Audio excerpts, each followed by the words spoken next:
Hey, welcome back to Common Mansplaining, where no opinion is too common. I'm Eddie, that's Christian, and today I'm pleased to announce our very first guest. Actually, technically it's the second one because Christian was the first one, but then I made him a co-host. So now this is the new first guest. And this is Matthew. This is my brother. I've known him for a very long time, unfortunately. And Matt, if you want to... nice to meet you. Here's our Common Man sandwich. That's it.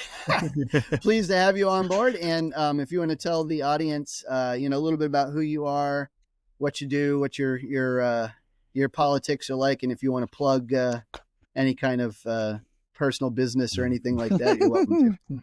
Sure. Well, this is, my name is Matthew. And I've been Eddie's brother all of my life, unfortunately. And he's only been my brother for most of his. That's correct. So, I appreciate you inviting me on. Eddie's been bugging me to get on his podcast for the last, year. Right.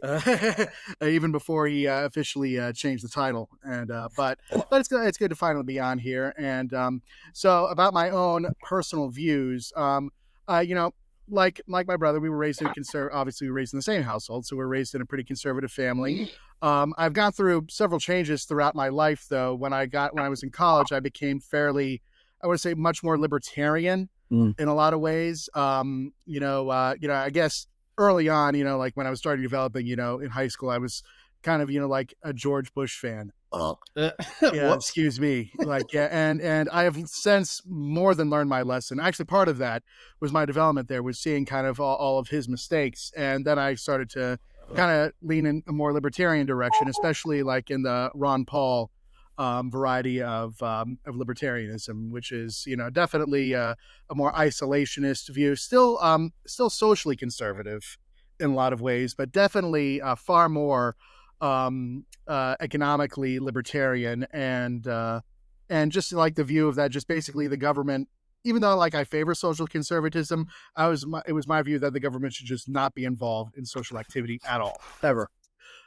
Never. And I think Eddie is still there. Now, I had another change when I kind of, just a full disclosure here, I, came back to basically my Catholic faith and started to fully embrace it. And that has modified my political views again, to be more in line with, I guess, how the Catholic Church has traditionally viewed its relationship to the secular state, which is that, libertarianism, as I had embraced it, I still figured out that, in my opinion, it has some flaws as well.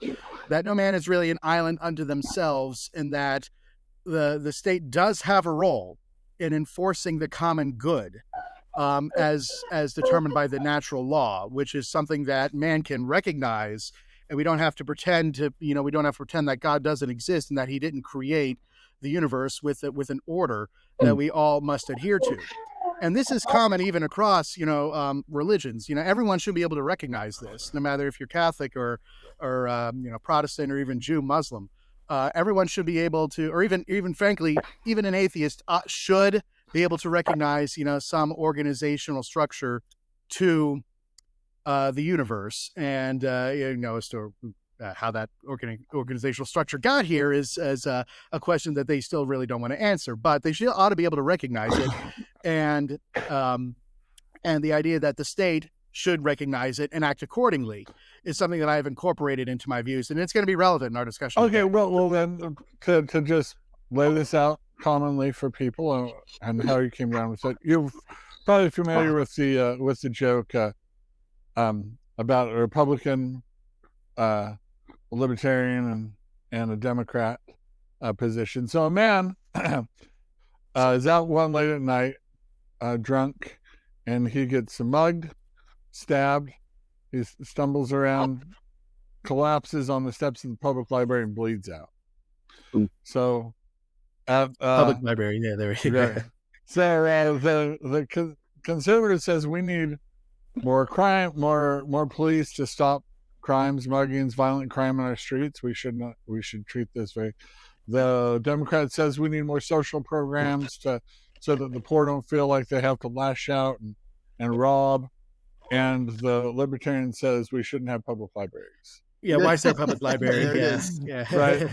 So you say you've embraced more that there is a role for the state that can promote the social, the common good.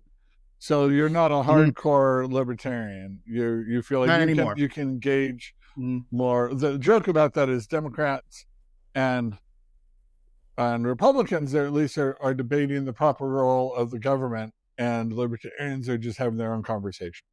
So you feel, so you feel like you can debate the proper role of government with us now. There are and I don't gradations. Yes. True, yeah, and I don't really fit into, I mean, honestly, like, if I was going to talk to the laymen, they probably consider me, I guess, they probably consider me the average Republican, but I'm very not.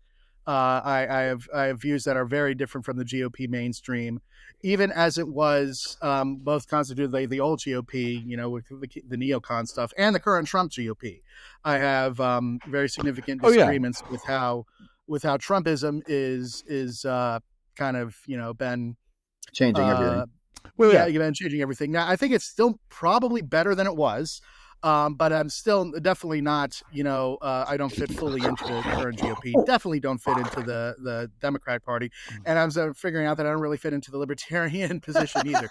So I'm just politically homeless. The largest group, fish out of water. The largest group right now are independents. So, but that's the American system. If you were in Europe, there would be a political party that exactly reflected your sort of approach. Perhaps, yeah. But we here, by having just two parties, we require compromise within parties, right? Yeah. Mm-hmm. So that's why you saw Palestine almost split the Democratic Party in two, because they had this, pro-Palestinian and very pro-Jewish wings of the party. And didn't Jill Stein win? Yeah, didn't Jill Stein win? Like Jill Stein, the Green Party candidate, I think won Muslims in Michigan or something like that. So and within the Democratic or within the Republican Party, right? That would normally be 2 or 3 different parties if we were in Europe. But we're kind of so obviously I'm probably a little more liberal coming from California. I feel like there's a place for liberalism, but I have to be talked into it, and it's usually always on a local level, like a community. Best, maybe county, state. Very rarely should there ever be any sort of social or government intervention at the federal level. The federal government should be a light touch and should be very conservative. But I can be talked into social programs on a local basis. Obviously, that's different than you guys. Yeah, I can get down on a social safety net, but of course at the most local level possible. And usually I don't think that it needs to be done. Usually I think charities and family can handle it, but we are shifting rapidly in this nation, so it's tough to say what will be the case in a few years, in a decade, who knows. But anyway, today our primary purpose for discussion is the United States versus Skermeti case, in which there was a challenge to SB1, which was a law in Tennessee that basically outlawed the use of any medication for the purposes of going against your primary, your natural biological sex. Gender change for minors. Right, for minors. For under 18. Minors. Under 18.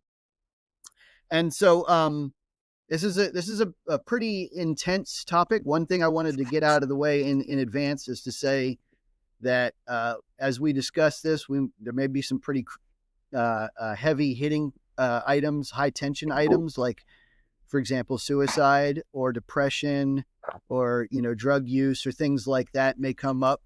And I just want everybody to know in advance first of all, if any of these items are triggering for you, that you may want to watch this from a safe space. You might want to get somebody with you, a friend or something like that.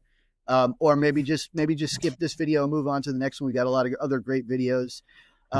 But if you do decide to watch it, know that all three of us, despite our varying backgrounds and varying political views, have love of human beings at heart. 100%. Don't kill yourself. Who it is. Don't kill yourself. It doesn't matter if it's never. Yeah, never. Please try never to take your own life. Please always seek help.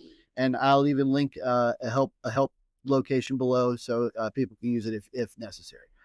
But getting into this, Matt, you want to give us an overview of kind of the challenge and the arguments and what took place, and then we'll go. One note, Brett, the appellate court upheld this. Yes, that's why it came to the Supreme Court, and the main arguments were whether this was going to go back to the appellate court or not. I think right the level of correct type of thing. So this is the first time it's been challenged and upheld as constitutional. All right, go, Matt. So yes, actually, when the bill was passed, which is I believe back in 2022, I believe it was also done, believe it or not, in response to the Daily Wire, of course, that conservative media outlet kind of blew the whistle on Vanderbilt University. And if people may have recalled the story from a few years ago, where Vanderbilt University was exposed for doing a lot of surgery, not just drugs or puberty blockers, but surgery on minors to get them to transition or change sex. And they talked about how wonderful it was because it was such a moneymaker. It was really, they did. It was also really they were caught on video. Yeah, that's right. They were caught on video. So it blew up in Vanderbilt's face, definitely from a political and social standpoint. But then the lawmakers of Tennessee decided to act, and they did enforce a ban, or they passed a ban on both chemical and surgical transition for minors. So they banned drugs for the purpose of transition. They banned surgery for the purpose of sex transition for minors in the state of Tennessee. And puberty blockers. And the ACLU, American Civil Liberties Union, predictably sued, and they actually won at the district level. The district level federal court did enjoin the law. Basically, they tossed it. But then the Tennessee appealed and won. As you said, they won at the district court level. They put it back in place. Because there's the appellate court, right? It's the Sixth Circuit, I believe. Yep. They put it back in place. And then the ACLU appealed to the Supreme Court, and here we are. And so oral arguments took place earlier this week, or last week, I suppose now. So that's what I guess kind of what I want to go over is a lot of the oral arguments and how both sides laid out their case. And it's U.S. versus committee instead of ACLU versus committee because the Biden administration decided they want to throw their hat in the ring there and take the side of ACLU because of course they did. Of course. And although actually, as we'll see during some of the questioning, both the United States government and the ACLU lawyer were asked whether their position significantly differs, and they admitted that they didn't. Yes. So they really didn't need to have both of them there, but nevertheless, they did. Might have even hurt their cause, actually. Yeah, I we'll go into that, and I think so too, because I think one of the Solicitor General for the United States is a vastly superior she was litigator than the ACLU lawyer was. She was good, and and we'll talk about that. So so basically to lay the arguments, Preligard. And the ACLU attorney is Chase Strangio, who made history being the first transgender lawyer to argue before the Supreme Court. And so here's one of your trigger warnings, because I'm not going to mince words when I say this. Chase Strangio is a woman pretending to be a man. And I'm sorry if that offends you. Be offended. I'm not going to apologize for it. Chase Strangio is a man pretending to be a woman. But I'm still going to analyze the arguments fairly and not hold that just against like the bare position of just take the arguments out and separate them from the person making them. I am mature enough to do that. I believe the co-hosts of the show are, and I hope our audience is as well. And the Supreme Justices are too, by the way, just in case yes, they are. Anybody has any second thoughts about that. They all did a great job of, that's why they're there. We just want to know what their approach is. Now, I understood that they were trying to narrow this down and really trying to get a narrow win rather than have it broadly, like really just trying to define the scope. Yeah, so if there was any difference, there wasn't really a difference in the arguments that the United States Solicitor General and the ACLU were making. There was a small difference, I would say, or maybe depending on how you ask, there was a bit of a difference in what they were asking the court to do as a remedy. The United States government was kind of asking the Supreme Court to punt, if you will, and enforce a more strict standard of review back onto the Sixth Circuit appellate court. and kind of force them to do it again, maybe stay the law until they figured out how they're going to resolve that with a higher level of scrutiny based on discrimination. Right. And they also mentioned a different state law, I think, that was passed in West Virginia that was, I guess, a milder version or a milder kind of restriction on transgender kind of treatment, if you will, for minors. There were it wasn't a hard ban, but there were a lot of obstacles that you had to jump over. Can I? Whereas Tennessee passed a hard ban. Can I ask a quick question that I'm not sure if either of you know the answer to this. I was reading over, the different levels of scrutiny, and of course, one of the key objectives for this challenge is to get it pushed back down into the Sixth Circuit with a higher level of scrutiny. Why can't the Supreme Court just use that higher level of scrutiny to look at the same That's case? a good question, and I'm not a lawyer, so fair enough. So this is a layman's view. Take it for what it's worth, but this is the as common I man. understand it. Yeah, as I understand it, that's a procedural issue. Well, It'll have to face that kind of scrutiny on the lower court before it was just merely that was the grounds for their appeal to the Supreme Court, right? The whole grounds was that the level of scrutiny the Sixth Circuit or the appellate court gave was inappropriate. So without that, they didn't have any way to push it to the Supreme Court. They wanted the publicity, and they want to hopefully this can get out broader. But right now, they're trying to get a narrow win by raising the level of scrutiny. Right. So the United States was asking for that more narrow kind of punting thing. The ACLU was asking for a complete enjoyment of the law. They did go a step further. They said they want the law enjoined completely and tossed. So although the arguments that both the Solicitor General and the ACLU made were basically the same, they were just asking for the ACLU wants something further. They want the entire law thrown out. Right. That's the only real difference. Then, of course, Tennessee, the attorney for Tennessee is defending the law. Yes. And so the arguments that the US/ACLU make, there is one central argument that they're making, and that Tennessee, by this law, is discriminating on the basis of sex. And they say that this discrimination is happening because, like, for example, a girl who takes puberty blockers to help transition into a man is being discriminated against by not letting her do that, but allowing the same kind of puberty blocker medication for, say, a boy to take if he's suffering from precocious puberty. Got it. And vice versa. So, like, say, or maybe vice versa. So a boy who needs extra testosterone would be prescribed testosterone. A girl who wants to be a boy. Testosterone blockers because it's starting too early or something like that. Oh, something like that. Okay. Right. Yeah, so they're saying that they're discriminating on the basis of sex because they are forbidding the drug in one instance to one gender and permitting the same drug in a different instance for the other gender. And they're saying that is sex discrimination and a violation of the Equal Protection Clause of the 14th Amendment.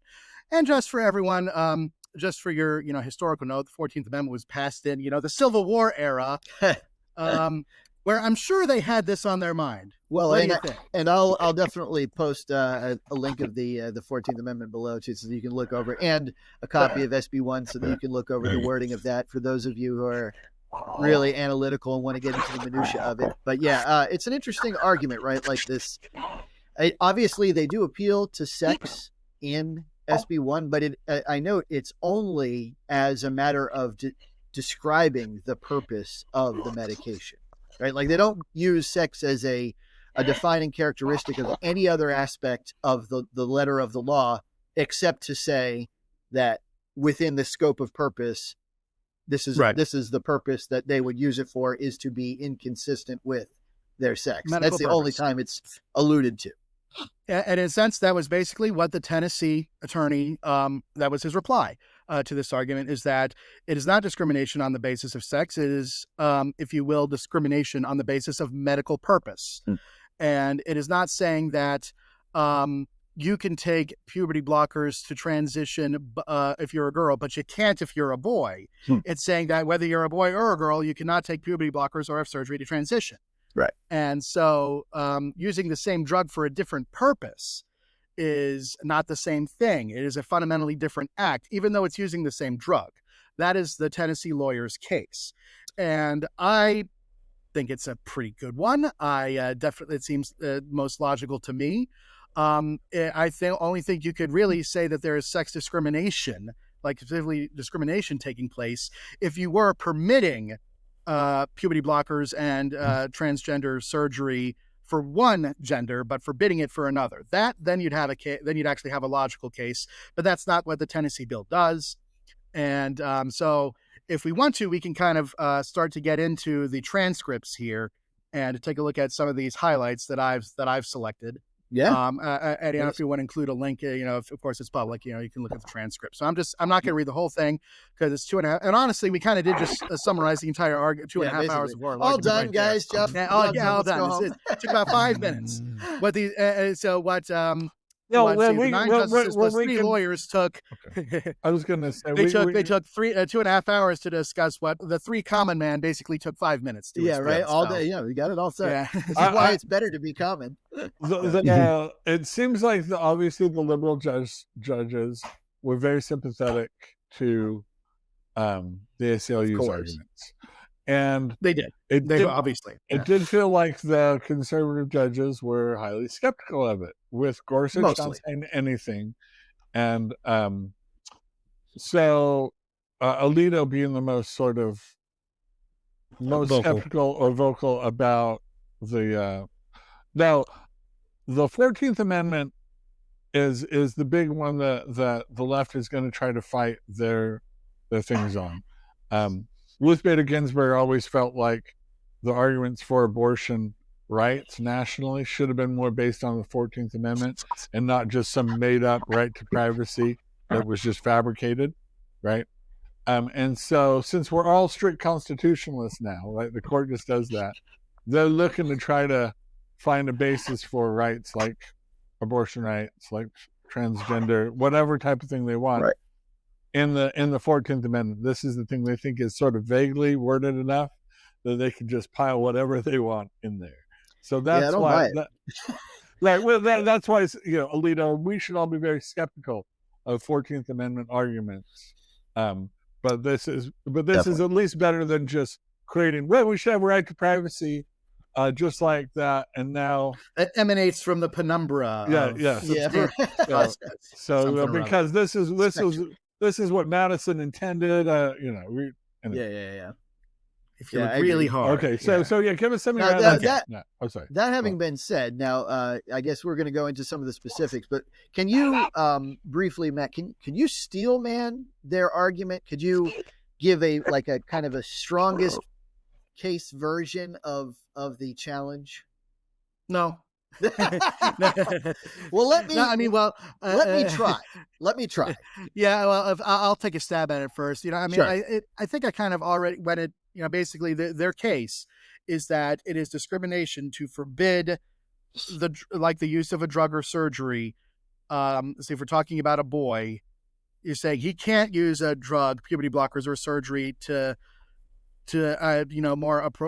more bring himself in line with his own identity, but a girl can take that same drug or surgery to do something else, like do so, right. Even if it's if for a different there's it's using the same drug or process for a different purpose, and they consider that that the similarity between the drug use and the procedure used is similar enough to that if you're permitting it for one and forbidding it to another, that is discrimination. Well, that is their case. Let me kick it up one notch. Just a slight difference is they're not actually saying that the law should be forbidden based on that. What they're saying is it should be scrutinized at a higher level because of that. Well, which is important. That's the U.S. Solicitor General said that right. The ACLU wanted. The ACLU was shooting for the moon, but it is an important distinction, right? Because it's not like they're saying because of this thing we have to scrap it. What they're saying is because of this thing, it goes into this new realm of we have to look at this more seriously and kick it back down to the court and pay more close attention to. Which in a really loose sense, I get the concept of the argument. I think that it fails also, but it is like one of those things where I can see the technicality that they're trying to use to push it back. I mean, I would hope that most people can at least understand what they're trying to do. Yeah, the fact that the Solicitor General was asking for a more modest remedy, I mean, I guess that's points for, like not sounding like you're asking for too much, but it's the logic is the same. Right. And they made it clear that the both logical arguments, both by the Solicitor General and the ACLU, were resting on the same fundamental premises and conclusions based on those premises. Right. And if that logic is bad, then it doesn't matter what you're asking if the logic is bad. That's very true. And then Tennessee should prevail. Right. And that is my position. And so let's actually get into it here. Yeah. Is it okay if I start to? Absolutely. Okay, so this isn't necessarily like in the order it occurred, like during oral argument, but there are just some instances that I've highlighted here. So this is an exchange here, starting with Justice Alito and the ACL lawyer Strangio. I'm gonna just read the transcript here for this passage here. It says, Alito, quote, "Are there individuals who are born male, assigned male at birth, who at one point identify as female, but then later come to identify as male, and likewise, for individuals who are assigned female at birth, at some point identify as identify as male, but later come to identify as female? Are there not such people?" Strangio, "There are such people. I agree with that, Justice Alito." Justice Alito, "So it is not an immutable characteristic, is it?" And let me just read here's Strangio's response. We're going to talk about immutable characteristics, why this matters. Yeah. 1 second. Well, because let me read Strangio's response. Real quick. What is it, Christian? That's the 14th Amendment cares about immutable things. You can be discriminated on things that you cannot change, or things that are inherent to your existing as a person. Yeah. Right. Mm-hmm. Yeah, so that's why this matters. And so with that admission there that it seems that gender identity can change, Alito makes a very reasonable conclusion that it's not an immutable characteristic. Right. And here is Strangio's response to this. Strangio, "Well, I think people's understanding of it shifts, but the evidence shows that there is at least a strong underlying basis. And I think the normative reasoning for that particular consideration is whether or not this is something that someone should or could change, and whether they should or have to change it in order to receive constitutional protections. And I think transgender status squarely fits within that." What? Here is my follow-up to that, counselor. Huh? Yeah, right? Like... What? All right, so I think what she I don't even know what the correct designation. I'm going to say she. Okay, well, whatever. Strangio, I think what Strangio was trying to say was that even if it is a mutable characteristic, it oughtn't be, but it was poorly stated. It's one of those. Here's what I think she's getting at. Commonly, she's saying that Mysterio, I'll call him Mysterio. Mysterio, Stranger. That's a good name, Mysterio. She's saying, well, yeah, this should still be afforded the protections because it's close enough, right? Yeah, what I think she was driving at is that it is an immutable character. This is her argument. It's an immutable characteristic that gender identity is something mutable. Yeah. It's like, if you are a trans, that being trans is immutable, but within that context, you can kind of go anywhere, which way, whenever you want. It's just the fact that you aren't rigid in yourself already. Being gender fluid, should be. Yeah. And that was also brought up by that. I'm not buying that. That's not a legal argument. Real quick, guys, trying not to talk over each other. Like I said, it gets difficult. No, you're good. I'm just, but it's hard on these panels because it's like, you don't always get all of the verbal cues because it's like a little delay. But anyway, yeah, I mean, well, and one of the things that Mr. Rice said later was that it's just. Kind of lost my train of thought, but basically the fact that it's that the trans they're trying to push trans into like this protected class. but it isn't specifically stated as a protected class anywhere in American law. And like the court really isn't in the business of creating new protected classes on the spot like that anymore. And that's really a legislative choice, right? Which is it was a legislative choice when the amendment came out. It was a legislative choice when Civil Rights Act of 1964 came out, and it's still a legislative choice. It really isn't the court's job to just like, oh, we're just going to add protected classes, and everybody else. I think anybody with chin beards with slightly graying chin beard should be a protected class. Yeah, I it's think it's immutable. Yeah, short people. I mean, I'm going to be short for the rest of my life, and I'm not happy about. No, I'm kidding. But yeah. Like everybody wants to get on that boat, and this is the job of a responsible judiciary to be like very skeptical of people trying to get on that boat. Right. Mm-hmm. So what's another? Here's another exchange between the same two, between Alito and Strangio. This is more concerning. So here's where we're going to get into the kind of the heavy stuff. But this was done in the Supreme Court, so we absolutely should cover it. Here's what Alito says. Alito says, a lot of categorical statements have been made this morning in argument and in the briefs about medical questions that seem to me to be hotly disputed. And that's a bit distressing. One of them has to do with the risk of suicide. Do you maintain that the procedures and medications in question reduce the risk of suicide? Strangio. I do, Justice Alito, maintain that the medications in question reduce the risk of depression, anxiety, and suicidality, which are all indicators of potential suicide. Alito. Do you think that's clearly established? Do you think there's reason for disagreement about that? Strangio. I do think it is clearly established in the science and in the record. I think, as with all underlying questions of looking at evidence, there can be disagreement. I don't dispute that. But here, and sort of going back to the questions about the Cass review, for example, the Cass review only looked at studies up until 2022. Alito. While I don't regard the Cass review necessarily as the Bible or as something that's, true in every respect, but on page 195 of the Cass report, it says, quote, there is no evidence that gender affirmative treatments reduce suicide. Strangio. What I think that is referring to is there is no evidence in the studies that this treatment reduces completed suicide. And the reason for that is completed suicide. Thankfully, it admittedly is rare.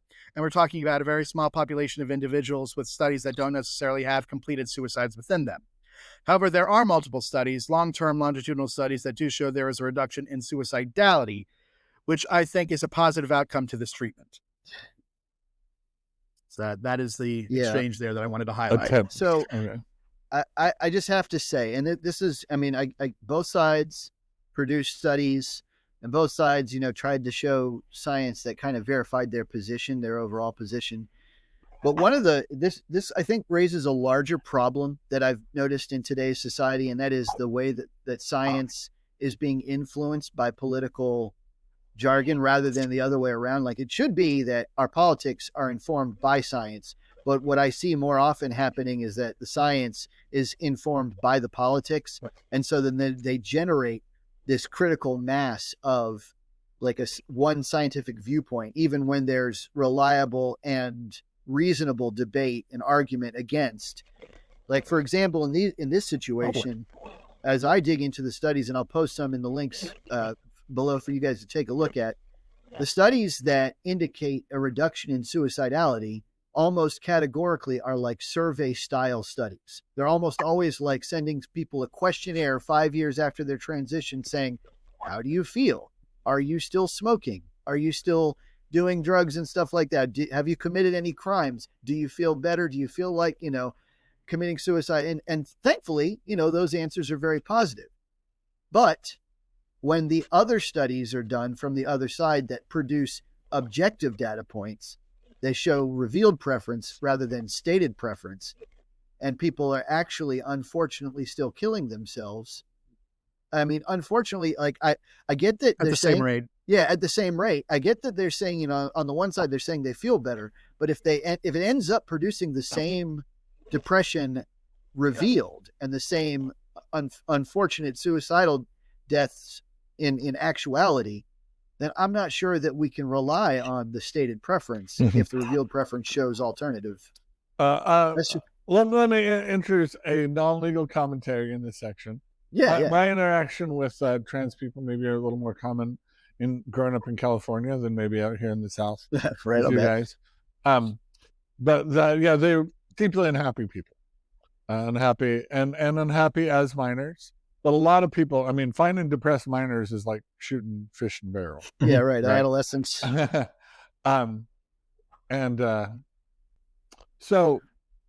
So they have an unhappy adolescence, and they think, well, maybe all what they're craving is acceptance. And the trans community and any type of subculture, especially that's small, a small number, LGBT used to be around 4% of people. Trans community is very small, around one, are really welcoming to new members, kind of like new converts in church get welcomed and find a lot of acceptance. And then they're thinking as well, all I need to do is change this thing, join this community fully by becoming transgender, and then I'll be happy. What happens? They go through it, they're still miserable. And so they're still miserable, and they're like, well, the only reason I'm miserable is because people like the common people like us don't accept me, right? And so what they're yearning for is any type of official recognition, especially if it's compelled recognition. Force these jerks, the common man to accept me. That's why how you get the cake baking scenario. And why they want this protected status. So they can really like, no, you have to accept me. We can't just roll our eyes and say, look, you're mentally unstable. This is just a sign of your instability. You've got issues and you need help with them. But we still identify people, right? That it's a mental health problem. And whether they transition or not, we still see them that way. And they want protected status to force us to not see them that way. I don't even know if it is considered a mental issue anymore. I know it used to be. I know that the medical class of it changes over time, and I know that it's been kind of like getting downgraded each time that the new medical, I forget what it's called. The DSM. The DSM, yeah. As of now, gender dysphoria is still there. So I figure, and so this is one thing, guys, I want to say again, just I can only imagine how incredibly distressing it must be for someone who truly does feel like they're trapped in the wrong body. That would go for anybody who's anorexic, anybody who's got body dysmorphia, anybody who's got gender dysphoria. All of those conditions seem very similar to me in that it must be paralyzing to feel like you just always don't belong with yourself.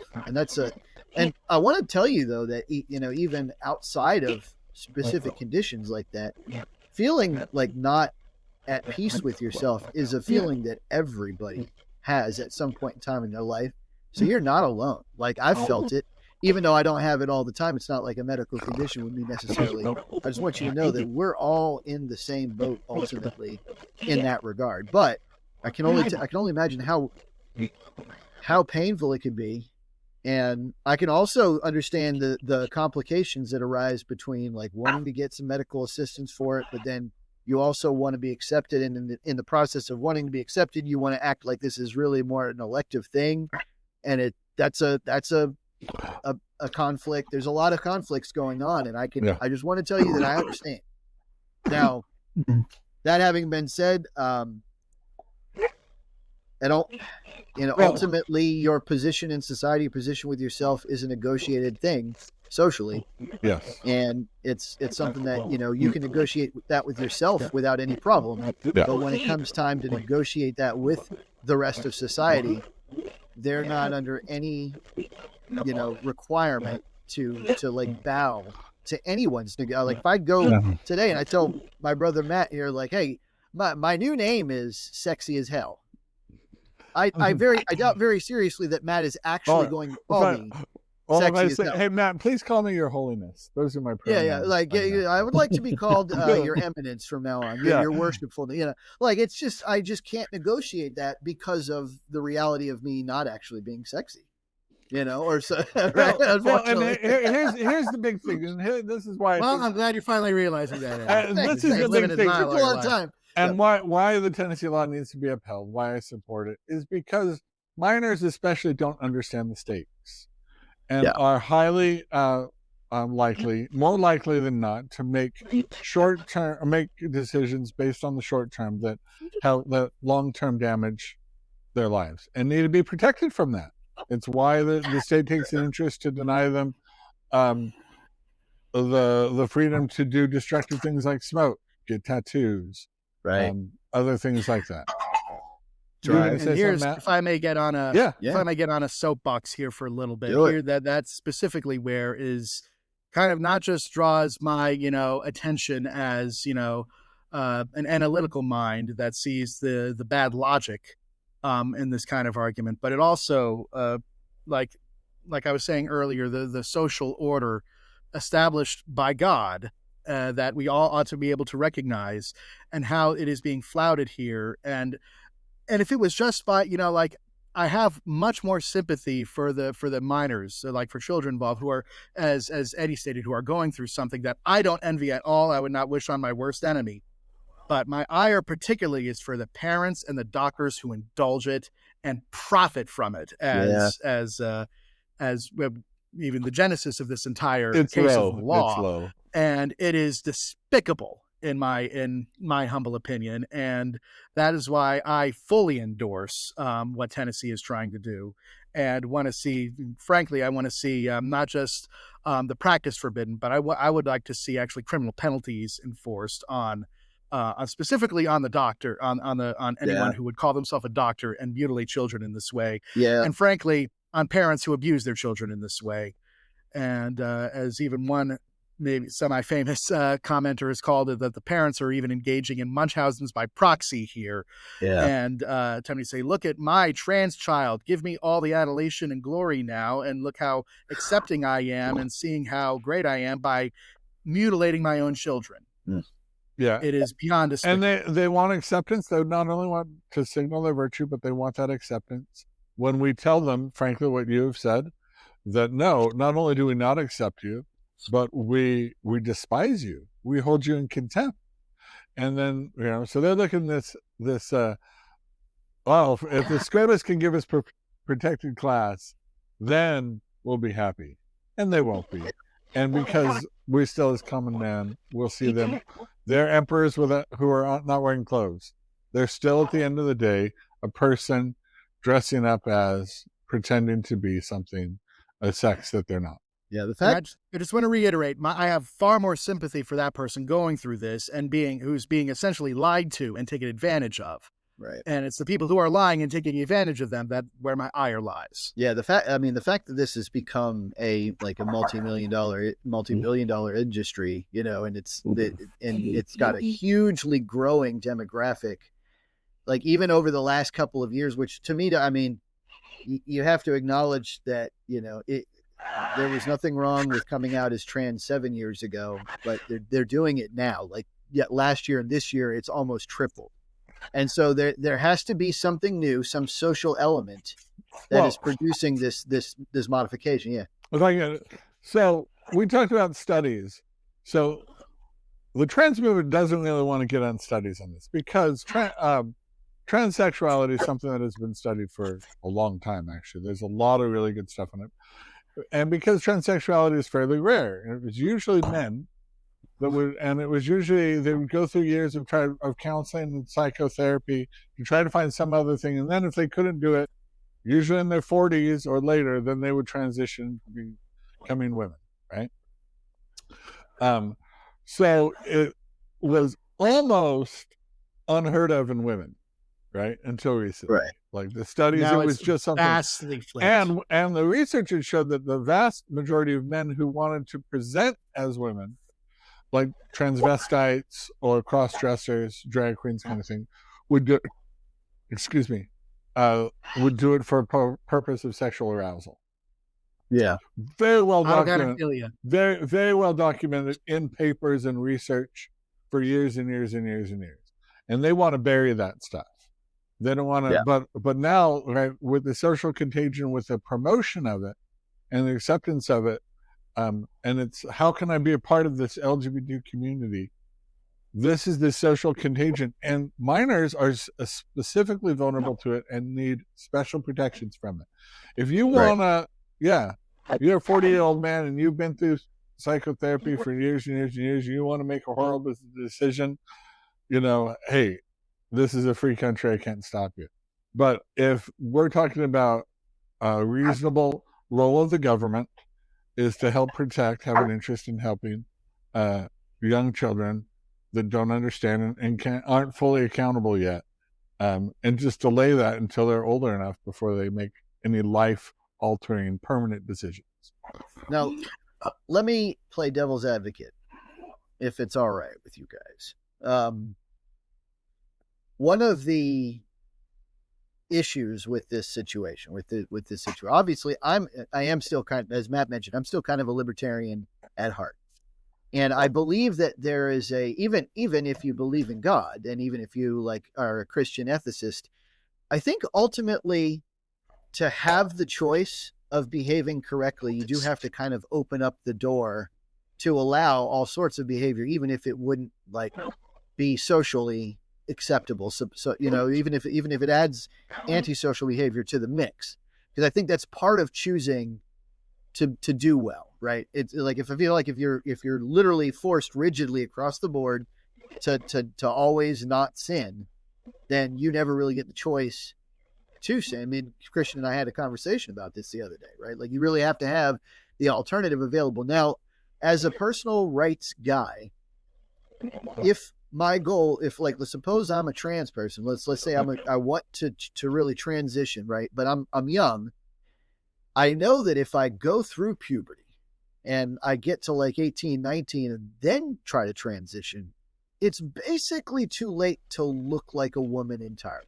I can put on makeup, I can wear the clothes, I can feel as close as I can get, but ultimately, my frame will already have been widened, my bone density will have been enhanced, my muscle mass will be greater, my voice will have deepened. I basically will have lost the opportunity to truly change the way that others see me.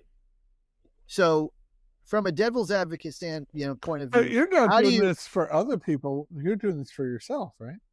Well, sure. It's women wear makeup and for themselves, not to impress men, right? Well, but again, it's like I said, it's a negotiated understanding, and one of the things that I think people take for granted is that they think this is kind of a unidimensional situation, but the gender identity is a really, really complex thing, and I know it's mostly propagated based off your biological sex, but a lot of it is how you present that, what your attraction, scale is to different people, how you feel, it's got a lot of different axes that have to be met if you want to check all the boxes, right?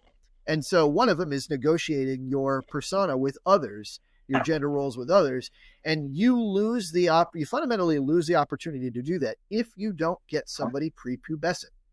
So how do you still achieve that kind of full personal rights if you cut it off there?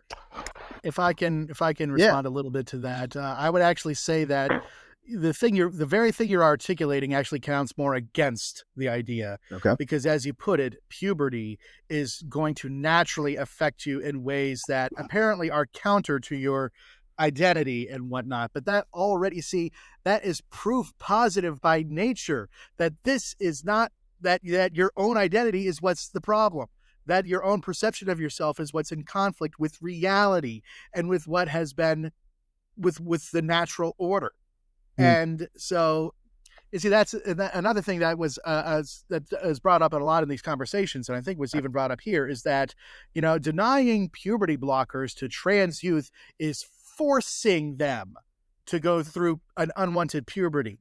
But no, nature is forcing them to go through an unwanted puberty. That is like saying that forcing by banning me from putting a pillow over your mouth and suffocating you, I am forcing you to breathe. Forcing me to have to eat, use the bathroom. I'm forcing your heart to keep beating by not stopping it. Yeah, I get it. I mean, now it is so fundamentally at odds with the natural order and the natural law.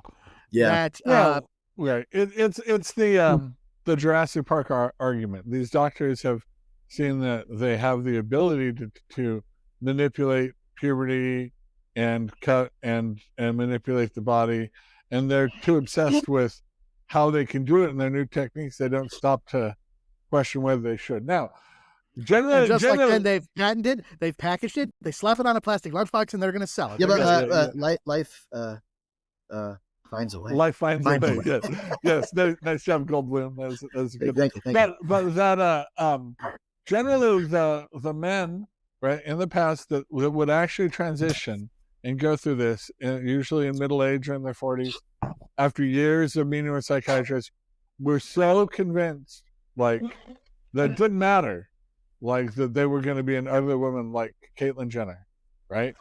Their identity, and that's how they convinced the psychiatrist, okay, maybe this is something you should do, because if you're willing to live like this as a hideous woman, then this must be something you're really, really committed to, right? Right. And rather than, and we've just seen too many examples of detransitioners, of women, girls especially, going through a phase, right, where they hate their body. Oh my gosh, a 13-year-old insecure girl hates their body. News at 11? Like what?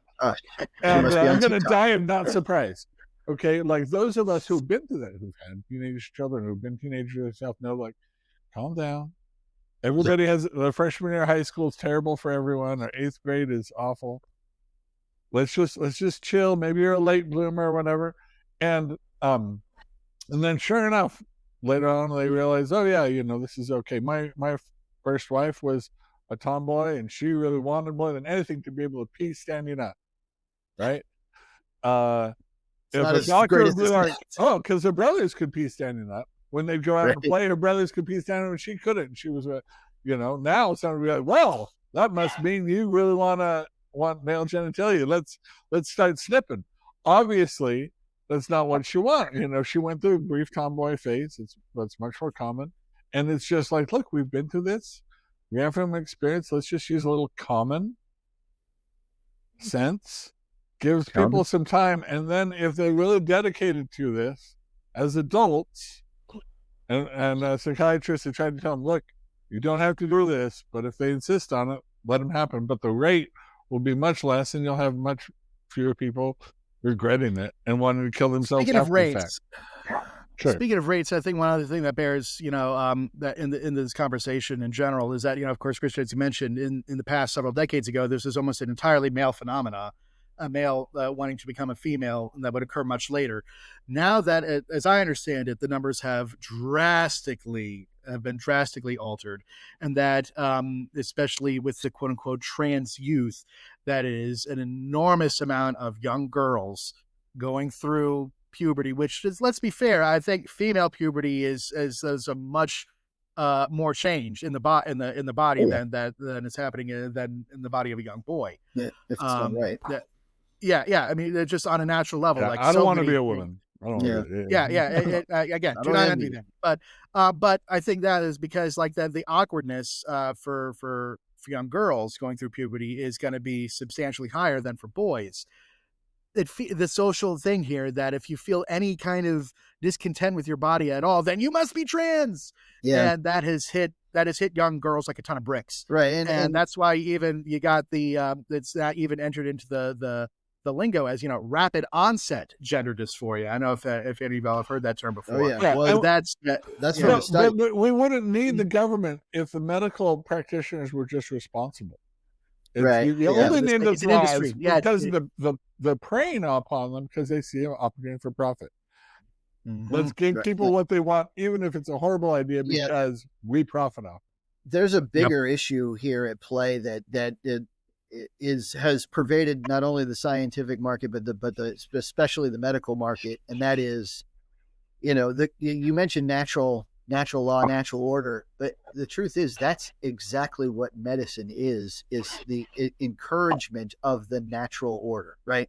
Like, and there's a huge, even though, some of the arguments in the thing that were heard would be like things that illustrated the exact same purpose, right? Like it might be a guy asking to deepen their voice. It might be a girl asking to deepen their voice, and it may be for different reasons, but it's the same ultimate item that they are attempting to change, right? Or a guy that doesn't want to grow breasts and a girl that doesn't want to grow breasts.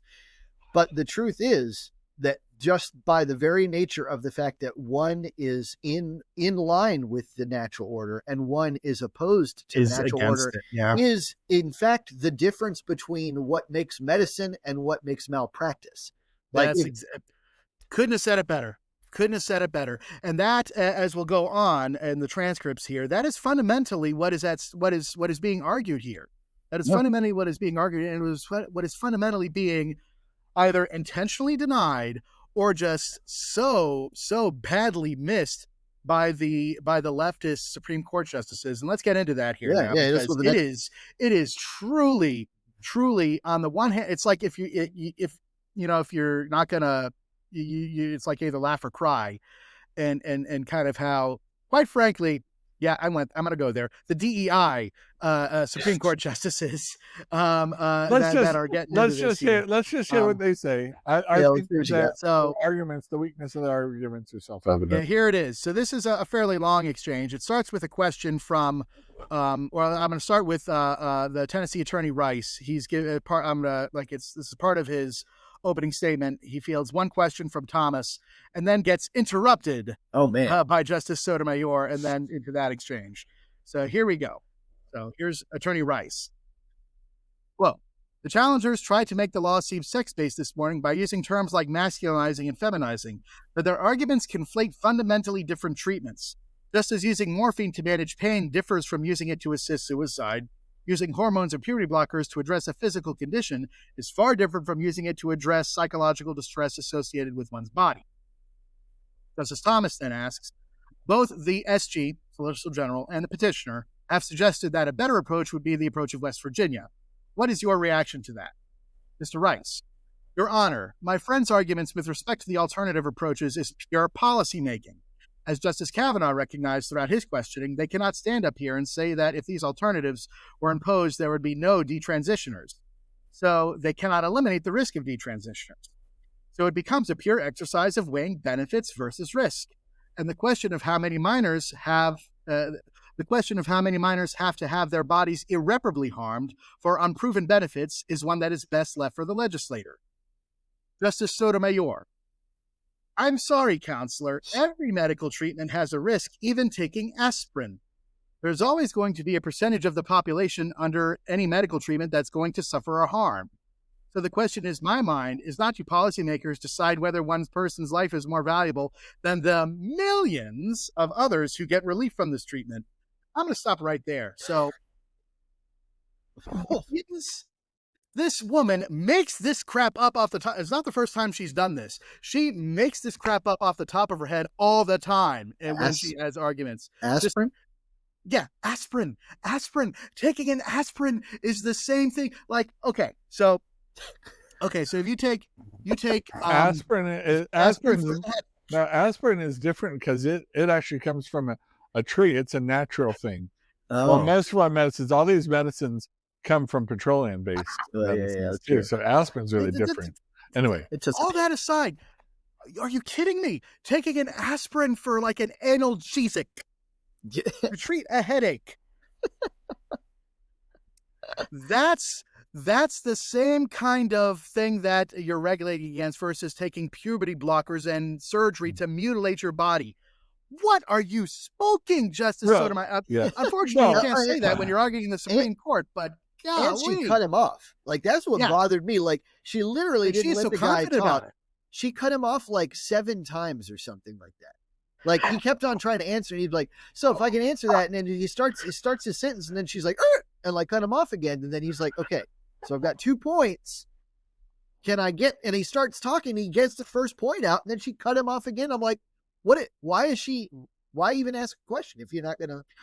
So, I mean, like, it'd be one, like, interrupting someone is, like all the Supreme Court justices do. It's not just the fact that he's being interrupted, but it's the fact that it's being interrupted for this, and that she is so confident and so badly wrong, not just in her made-up stats, but in her comparison, but she's so confident in it.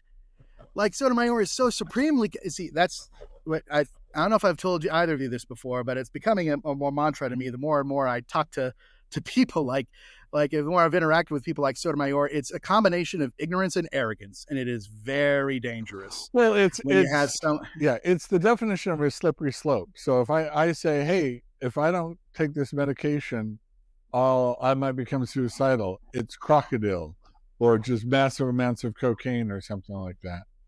How the state can't put a bar on anything, can't say that anything, as long as I call it medication, even though it would be what's the logic here to my body. The logic is that if someone like swallows a gallon of aspirin, they're going to have an issue, and therefore we can't make a cost-benefit analysis on a drug anymore. Yeah, that's what kind of logic is being asked here? Okay, so let's go on. Let's read the rest of this exchange here. Millions, and accordingly, there are millions of others who are getting relief from the treatment of puberty blockers and minor sex change surgery. She goes on saying, the question is, can you stop one sex from the other, one person of one sex from another sex receiving that benefit? So if the medical condition is unwanted hair by a 9-year-old boy who can receive estrogen for that, because at 9 years old, if he has hair, he gets laughed at or picked on, and his puberty is coming in too early.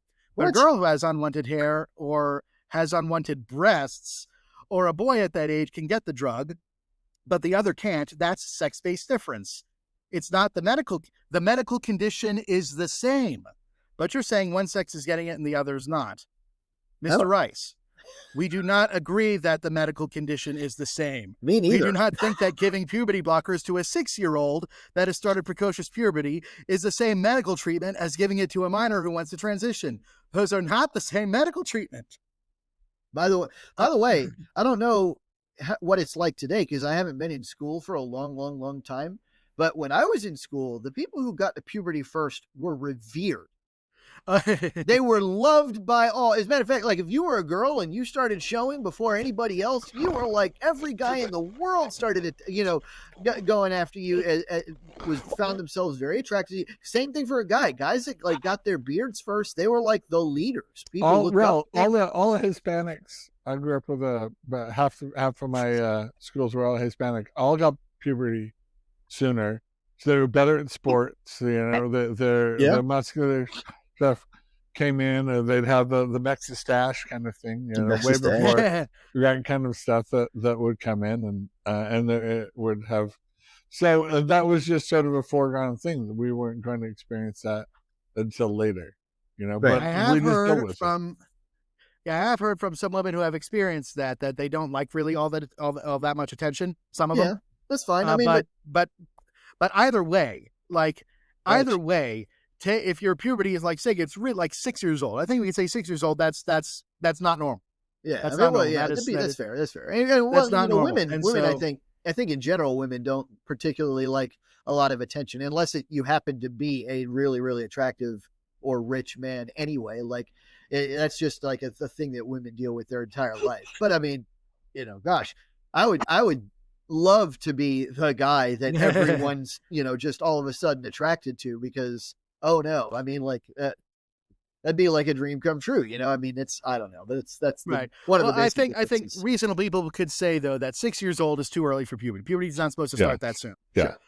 And therefore, taking a blocker then in that case to stop it from being like precocious when it's really too soon, right. When the body has gone something wrong, when there's something wrong with the body and it's starting this process sooner than it's supposed to, is fundamentally different, as Mr. Rice says, fundamentally different from someone blocking their own natural puberty when it's supposed to happen and to what their body is supposed to do. Again, what their body is supposed to do, because being forced by nature. That 6-year-old will eventually stop taking the blockers and have the puberty. That's the plan thing. While a transitioner would ostensibly continue to always take these blockers.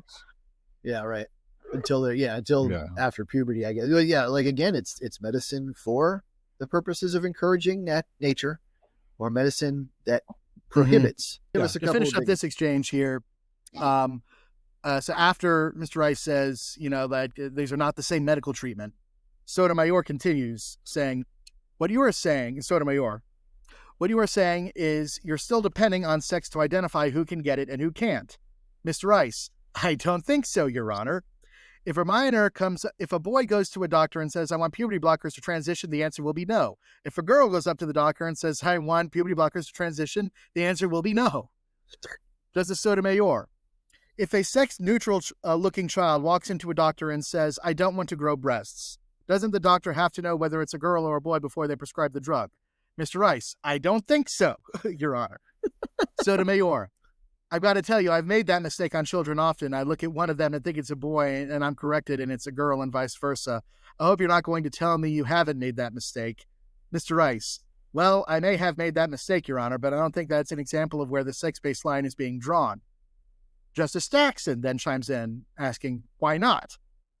Mr. Rice, because all that matters is the medical purpose for which the drug is used. Justice Jackson, no, it's the same medical purpose. Her hypothetical is, I don't want to grow breasts. The same medical purpose. I'm trying to stop the development of breasts. Mr. Rice, well, Your Honor, I think that would likely not be allowed under SB1 for a girl. Justice Jackson, for a woman who is, the transcript is muddled. Mr. Rice says, I'm sorry, yeah, it would also not be allowed under Tennessee law with respect to a biological boy. Justice Jackson, really? Mr. Rice, the Tennessee law doesn't just allow doctors to prescribe drugs without a medical purpose. Justice Jackson, no, but the way I understood the laws to work is it has to be inconsistent with your sex in order for it to be blocked. So I don't understand why it wouldn't work in the way you're saying. Why wouldn't it be differentiating on the basis of gender? A girl who doesn't want to grow breasts for whatever reason could not get it. Mr. Rice, without a medical reason, could not get it. Justice Jackson, and a boy who doesn't want to grow breasts could not get it. Mr. Rice, could not get it if there was no medical purpose. Right. There has to be a medical purpose for these drugs. So there's in this exchange, which I think is being articulated here, is a form of consequentialism, which is, a fancy term, which is where instead of looking at the purpose for something, you're just looking at the outcome instead of what was intended to do. Right. But even then, the lawyer is like, look, if you want to stop the development of breasts and you're a girl, this law will prohibit that.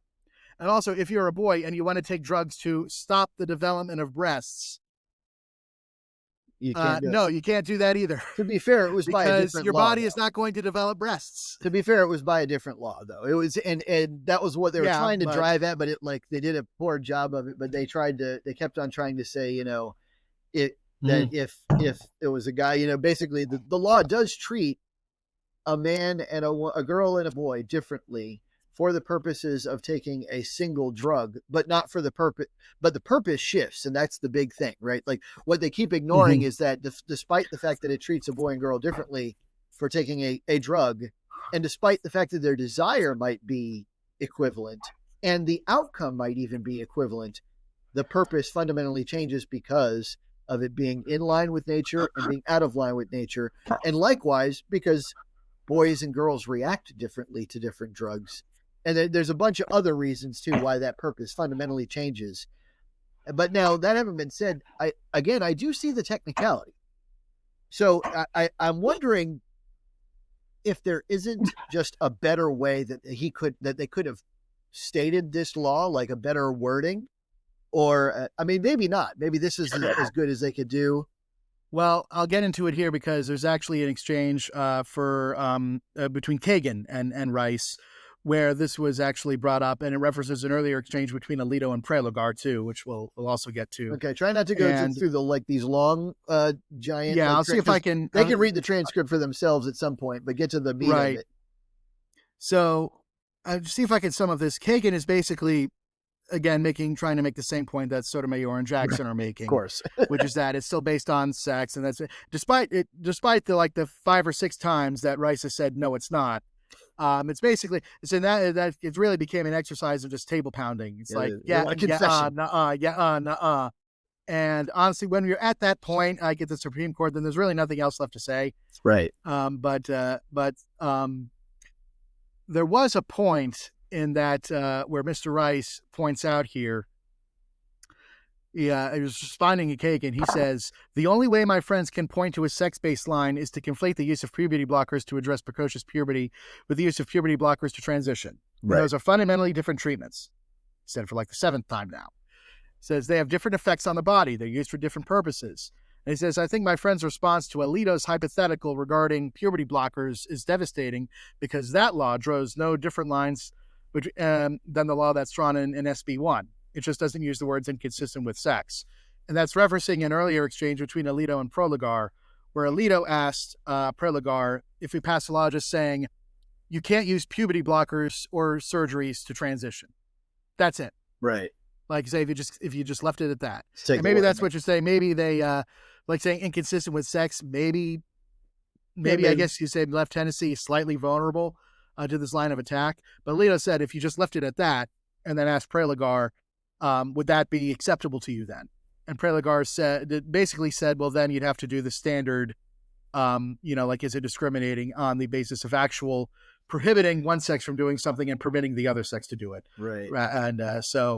And to be fair, she was not going to be happy with any, I mean, like no matter what they did, obviously at the end of the day, there's like a pro-trans side and an anti-trans side, and that's all that really matters. I mean, I wish that it wasn't like that. I wish that the law kind of sifted through that kind of bias, but ultimately it doesn't. It's really weird, and maybe there's something else at play there. Maybe there's like a deep-seated difference in the way the two minds work. They see the leftists want to achieve an ends, and they're willing to make up phantom laws out of it to get to this end.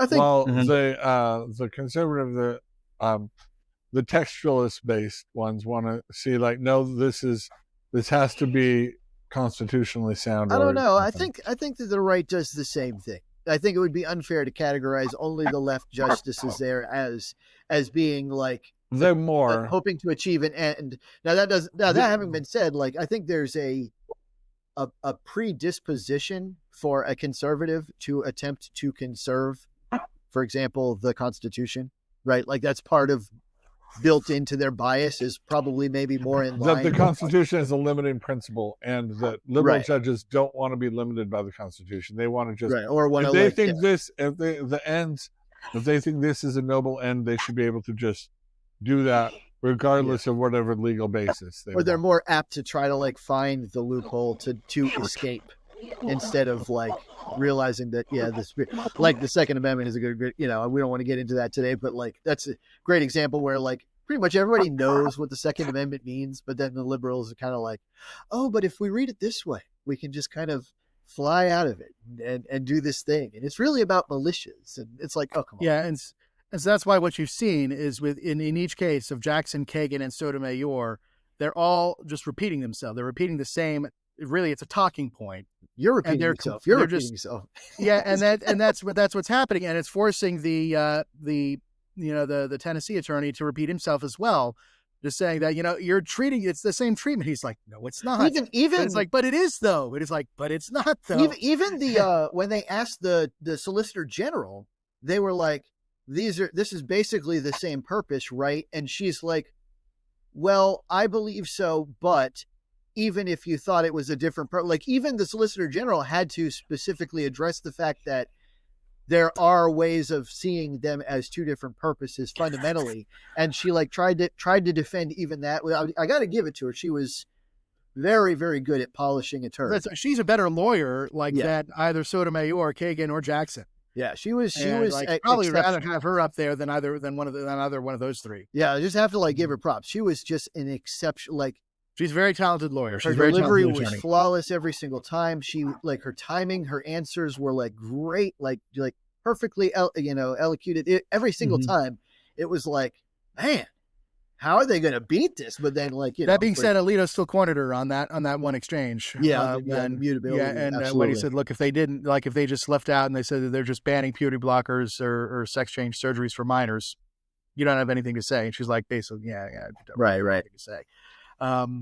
And so that's basically where the kind of where the arguments have gone, like that, distilled there. Right. And yeah, reading the tea leaves, which is dangerous for the Supreme Court because you never really know. Right. But it does seem that the Tennessee law would be favored to stand. Yeah. And that even the more modest ask of the Solicitor General will be denied, and that the law will be upheld as constitutional by the Supreme Court. That's what it seems. Yeah. However, as you mentioned, Gorsuch Gorsuch is actually somewhat talkative. He didn't say a word. Yeah. In the entire exchange, and there's a reason he didn't.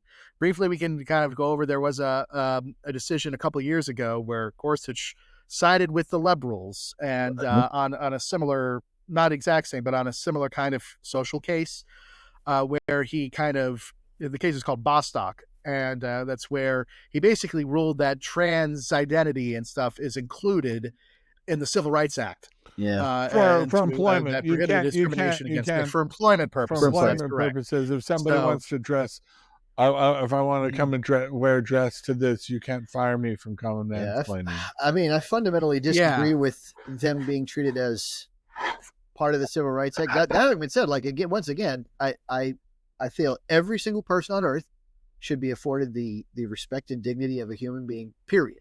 Right. And that includes employment. Now, that having been said, I feel like employment zones have dress codes. And if you don't conform to their dress code because of your whatever, then that's on you. That's not it. Well, the Supreme Court differs with you on that. Yeah, that's what Gorsuch just said. Well, you're saying that a woman can wear a dress, but a man can't is discrimination. It's like, dude. Well, I mean, styles change, kilts and robes and things like that are very mutable. Very mutable. And there are ways to get like a uniform dress code between guys and girls. Still, you can tell though that the United States Solicitor General and the ACLU were trying that same line of reasoning, but they were definitely trying to worm it, instead of worming into the Civil Rights Act, they're trying to get it into the Equal Protection Clause, right? Which is, I'd say, much harder to do. And God willing, Justice Gorsuch will realize that and say, no, not this time. Yeah. That's a bridge too far. I think he's probably out. I think they'd only have 4 to 5 anyway. Again, there's Roberts, and Roberts is also kind of squirrely, and even Barrett. We didn't go over that much of the exchanges with Barrett. She seemed on the skeptical side in her questions, but she sided with liberals a significant amount of time too. Yeah. Again, reading the tea leaves with the court is dangerous, but I'd say probably I'll give it a good 75% chance that the Tennessee law is upheld. What do you think that this means? Let's say it's upheld hypothetically. What do you think that means for? I mean, one of the arguments that was brought up in the actual in the hearing or whatever is that you could theoretically use the exact same argument to essentially ban transitions overall if the state made a law like that. In other words, I completely agree, and I endorse that. You endorse that. So, maybe then it's time to just briefly get into the morality of this, because of course, morality and legality aren't the same thing. Now, I do know that Matt. I think you're muted, Christian. Yeah, he's muted. I said the proper role of government in regulating this or prohibiting something is something we can disagree on. But I think morality. Is a different question, but I think generally the common man kind of understands it. Well, I don't know. See, again, I'm kind of libertarian. All right. I'm very much a guy who, if you want to do a headstand on a fruitcake, go ahead. Like if you want to fish with your socks on, like I really don't care, as long as, for the most part, you follow the non-aggression principle and stuff like that. I think that, don't get me wrong. I do acknowledge that there are items that are necessary to society that may need encouragement from the state, right? Like there are institutions and basic central concepts that like may hold society together. And even if you don't see that you're violating that kind of social network, you might be. Like that's just the thing, Eddie. That's where I guess where I have grown in my own understanding, and you haven't yet. So I need to maybe get you there. Maybe. And that's that. And truly, that no one is an island under the if libertarian and I still every now and then I'll feel a libertarian pull, but it's truly though no one is an island unto themselves. And when you see let's just take it as a fact, Caitlyn Jenner was a massive bomb dropped on the culture. Yeah, but and then adult women showing that look at my breasts that I've removed as that is a bomb dropped on the culture. So, but that affects children. Sure. And so that's why. And so you're going to see this. It's not just a slippery slope, but it's a ripple effect. It's it gets into the psyche of the nation and the culture, and that's where you have a cultural change of thinking to where that leads to very bad outcomes. Let me defend Eddie here a little bit, Matt. Okay. So the old thing is if there's a man who once a month strips off his clothes, runs out in his backyard and barks at the moon, or somebody that once a month he strips off his clothes, comes into your living room and barks at the moon. Oh, right. Those are different scenarios, right? One that's impeding you, right? One, you can look down upon or sort of question, but we accept in a free society that people are going to do things we don't disagree with or that we don't agree with, or right.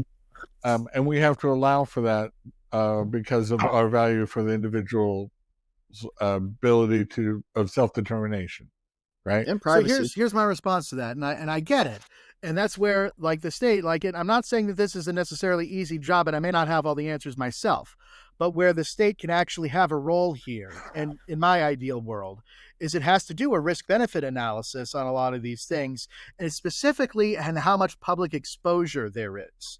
Because if the man is going to strip naked and howl at the moon in his backyard and it's fenced in and no one can see him, okay, fair enough. Even if he doesn't go into my living room, if he does it in the street, in the town square where everyone can see him, oh yeah, it's not your personal. If he live streams property, yeah, if he live streams it, so it's not your personal property. But now there's a lot of public exposure, and it's going to have a detrimental effect.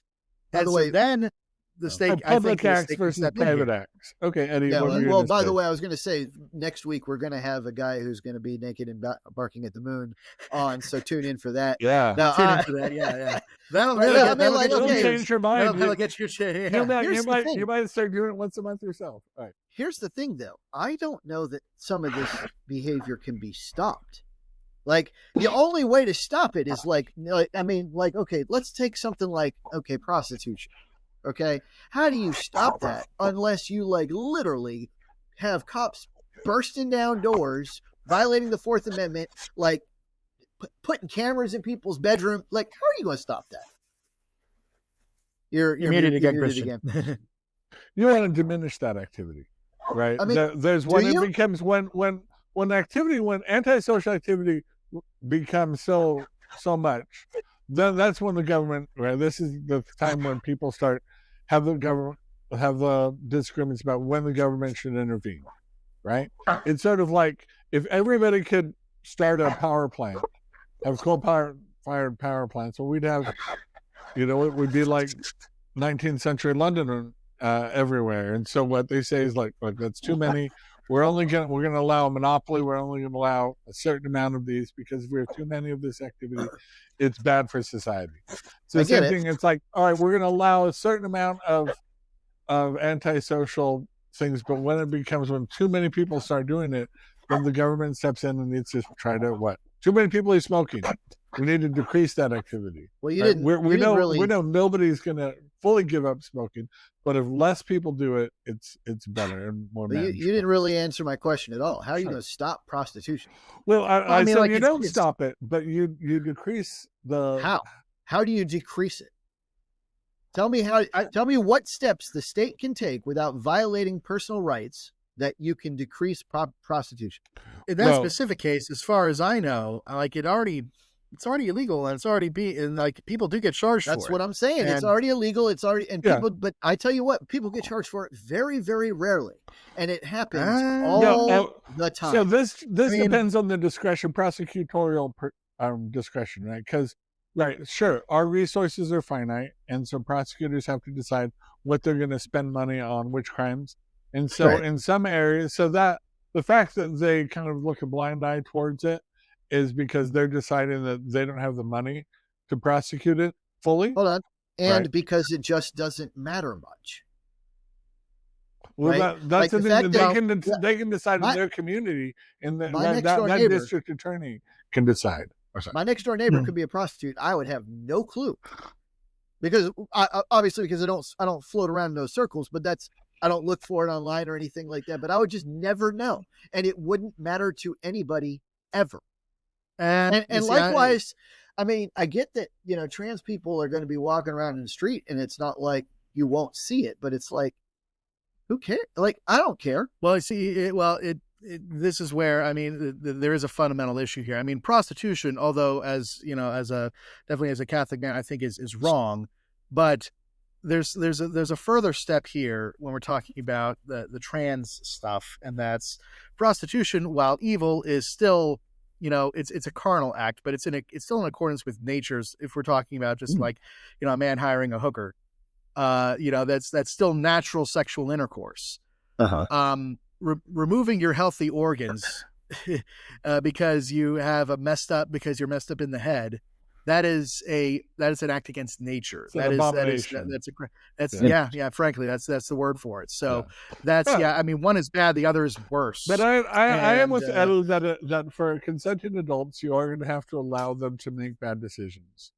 I mean, I think that extends. And again, I'm not saying that every sin should be punishable with jail time. I'm saying that the state is going to have to do a cost benefit analysis, and when it comes to enforcing something like this, and when it's like an abomination to this degree, when it has this much of a destabilizing effect on society, then I think we've seen how bad the outcome is.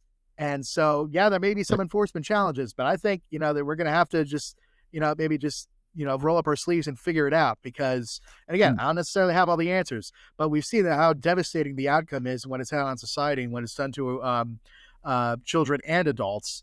And so I don't think we have a choice. We're going to have to figure it out, especially in this case. And, there are other cases too, like I think, with pornography. I'm in favor of a full, complete ban on that as well. Wow. Enforcement challenges, I'm sure there'd be enforcement challenges there. We're already seeing it, like just age verification laws. I don't know if you know this, and again, this is a little bit off topic, tangential, but age verification laws with porn sites has forced them to withdraw from states that have passed those laws. Oh, wow.